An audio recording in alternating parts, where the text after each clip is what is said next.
에서 인구 계수하는 것 중에 만 20세 이상 계수하는 내용들을 살펴봤었는데요. 그래서 우리는 하나님의 군대로 준비되어야 된다. 이 인생 여정을 가면서 그런 이야기를 함께 나눴습니다.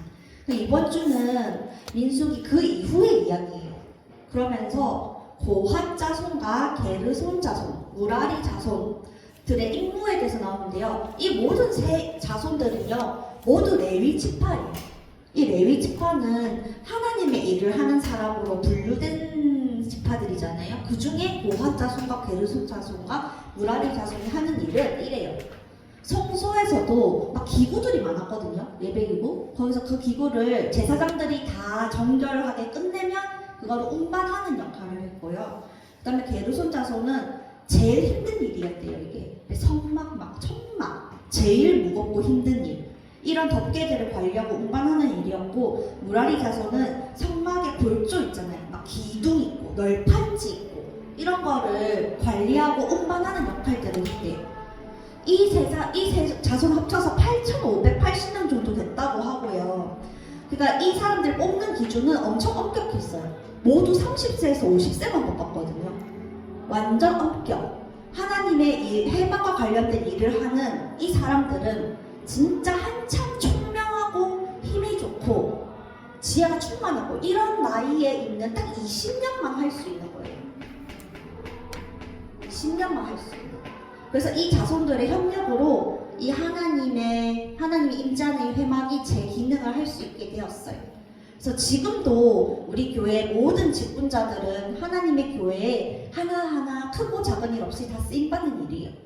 이게 왜 이런 얘기를 했는지 제가 보니까 이게 제일 힘든 일이었다고 했잖아요. 제일 무겁고 힘든 일, 크고 작은 일, 막 이런 거 상관없이 모두가 함께 쓰임받는 일이다. 지금도 우리가 하나님 교회를 위해서 그렇게 쓰임받고 있다. 이렇게 얘기를 해주시더라고요. 그 이후에는 이 광야를 가면서 일어나는 각종 사건들에 대한 법이 나와요. 5장 2절에 보면 부정한 사람을 어떻게 처리하는지 나오거든요. 한번 잠시 보실게요. 5장 2절 보시면 이스라엘 자손들에게 명령하여 모든 나병 환자와 유출증이 있는 자와 주검으로 부정하게 된 자를 다 진영 밖으로 내보내되. 이거는 뭐 지위 고하 막론하고 다 나가는 거더라고요. 제가 오늘 잠깐 기독교 방송 보고 있었는데 아침에 거기서 어떤 왕도 있잖아요. 진짜 처음에는 하나님께 기도드려서 막 응답받다가 나중에 교만한 왕이 하나 있었어요. 하나님께 기도 안 드리고. 근데 그 왕도 나중에는 나병에 걸리니까 왕도 다 내보내졌대요. 말년에 내보내지는 그런 왕도 있었다고 하고. 어쨌든 부정한 사람은 전부 진영 밖으로 퇴출되는 법이 있었고요. 하나님이 거룩하시기 때문이었대요. 그리고 5장 7절에서 8절에는 죄를 만약에 짓잖아요. 그럼 그 죄값을 어떻게 책정하나 했을 때 그 죄값을 얼마 더 줘야 되는지 나와 있어요. 5장 7절 그 지은 죄를 자복하고 그 죄값을 온전히 갚되 5분의 1을 더하여 주래요. 그 사람한테 지은 죄값의 5분의 1을 더하여 주래요. 근데 그 만약에 죄값을 돌려줄 사람이 죽었어. 돌려줄 데가 없어. 그러면 제사장한테 가서 여호와께 드리래요. 그렇게 숫 양과 함께 드리라고 합니다. 그러면 죄값이 치러질 수 있다고 얘기해요. 그 다음에 신기한 게 하나 있었는데요. 5장 15절에 의심의 소재, 기억의 소재라는 게 있더라고요. 5장 15절 보세요. 이게 뭐냐면 남편이 봤을 때 이 여자가 다른 남자랑 뭐 자고 온 것 같거나 뭐 바람이 난 것 같아. 의심이잖아요. 그리고 혹시나 그 여자가 진짜로 그런 기억이 있어. 기억의 소재. 의심과 기억의 소재. 지금 말로는 간통죄예요. 이 당시 남성 중심 사회라서요. 이 여자가 그런 의심을 받으면 하나님 앞에 죄를 드리는데요. 이 죄를 드렸을 때 여자의 죄가 있으면 넓적다리가 마르고 임신을 못하고요. 이 여자가 죄가 없으면 임신을 한대요. 그런 간통법에 대한 그런 법도 이 당시에도 있더라고요. 그래서 좀 너무 남성 중심 사회적인 그런 거 아닌가 했는데 오히려 여자들한테 자신의 결백을 증명하는 그런 계기가 되기도 했다고 합니다.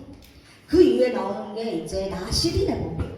제가 나시린이라고 했을 때 하나님께 드려지는 삶이다 그런 사람이다. 평생 그렇게 산다. 이렇게 생각했거든요. 아 근데 기간도 있더라고요. 자기가 나시린으로 살겠다. 내가 한 2년, 3년 살겠다. 이렇게 마음을 먹은 사람 있잖아요. 그러면 그때부터 포도에 관련된 건 한 개도 못 모는 거예요.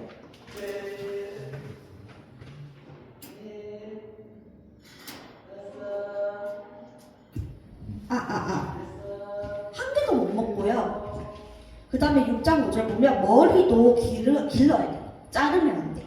그리고 6장 6절 보면 죽은 사람 근처에 있어서도 안 되거든요. 그런데 이렇게 쭉 살다가 갑자기 자기 옆에서 요절하는 사람이 생길 수 있잖아요. 자기도 원하지 않게 그런 죄가 지어지면 다시 처음부터 정결하게 되는 의식을 치러야 돼요.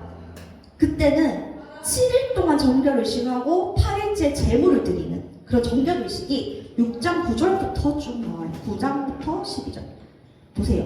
9절 누가 갑자기 그 곁에서 죽어서 스스로 구별한 자의 머리를 더럽히면 그의 몸을 정결하게 하는 날에 머리를 밀 것이니 정결하는 게 7일이거든요. 그래서 7일째 머리를 밀고요. 8째 날, 그 다음 날에 산비둘기 2마리, 집비둘기 새끼 2마리 제사장한테 주면서 속죄물 드리고 번제물 드리고 죄를 속하고 그렇게 성결하게 하는 거예요. 그리고 1년 된 순양을 가져다가 속건제물로 드리면 그 몸이 이제 깨끗해지는 거예요. 그래서 이게 왜 필요한가 얘기했더니 지금으로 보면요. 이게 전부 그 당시에는 죄로 여겨졌던 것들이거든요. 이 포도가 술이에요, 술. 그래서 죄에 대한 인식과 경계를 하는 그런 의미였다고 합니다. 그래서 제가 신기했던 건 이 나시린의 기간이 종료되는 시간이에요. 종료를 할 때 어떻게 할까? 우리 하중 이거 하세요. 하중아 이게 뭐야? 이게 뭐야?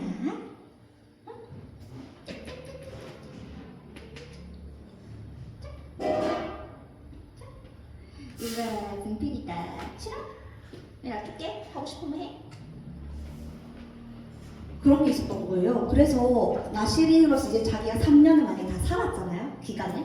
그러면 번제를 드리고 속죄제를 드리고 화목제를 드리고 기름 섞은 물을 드린 다음에 제사장이 이 모든 것들을 요제라고 해서 흔들흔들 하면서 올리는 거예요.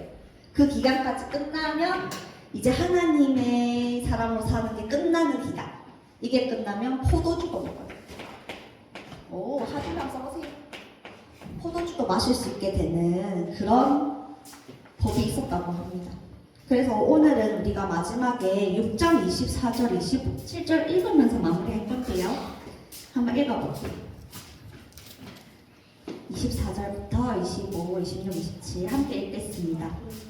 여호와는 내게 복을 주시고 너를 지키시기를 원하며 여호와는 그의 얼굴을 내게 비추사 은혜 베푸시기를 원하며 여호와는 그 얼굴을 내게로 향하여 드사 평강 주시기를 원하노라 할지니라 하라.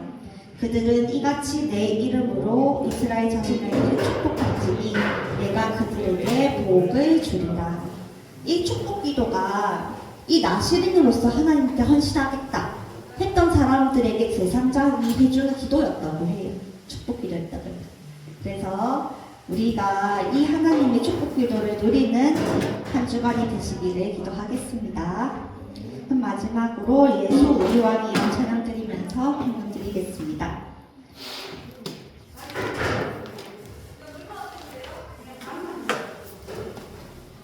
예수 우리 왕이여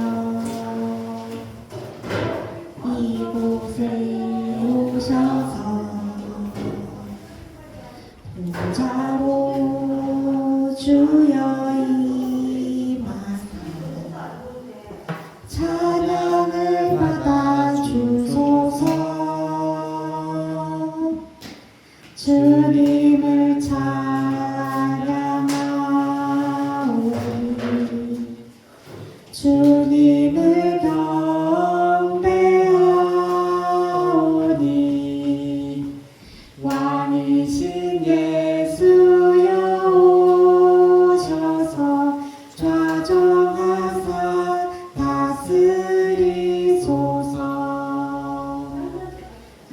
아멘. 우리 중고동부 예배를 주기도문하심으로 마치도록 하겠습니다. 하늘에 계신 우리 아버지여, 이름이 거룩히 여김을 받으시오며 나라가 임하시오며 뜻이 하늘에서 이루어진 것 같이 땅에서도 이루어지리다. 오늘 우리에게 일용할 양식을 주시옵고 우리가 우리에게 죄 지은 자를 사하여 준 것 같이 우리 죄를 사하여 주시옵고 우리를 시험에 들게 하지 마시옵고 다만 악에서 구하시옵소서. 나라와 권세와 영광이 아버지께 영원히 있사옵나이다.